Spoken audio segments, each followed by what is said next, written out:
Magandang araw mga kaate! Another day with Luto Serye.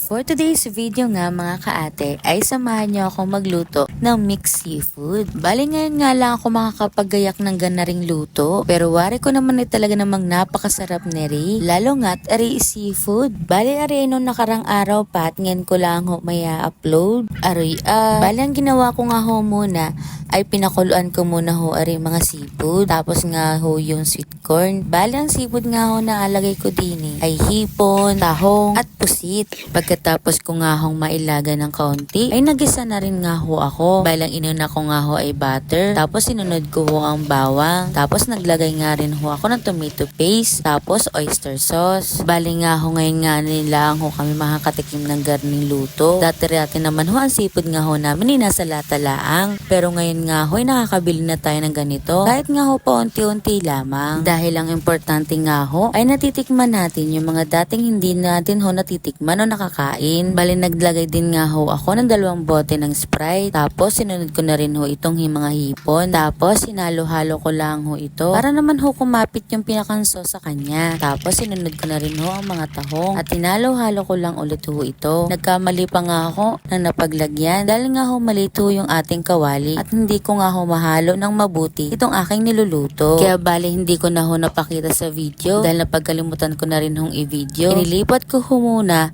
yung mga mais para humaluto ko at mahihalo ko ng maayos yung mga seafood. Tapos naglagay nga rin ho ako ng ibang pampalasa kagaya ng paminta at ng konting asin para naman lasang-lasa yung sauce doon sa ating seafood. O siya mga kaate, isang paalala lamang ho na hinay-hinay ho sa pagkain ng ganitong uri ng pagkain. Gawa ho ng nakakahibla dito. Baka mapainom tayo niya ng losartan. Yun lang for today's video.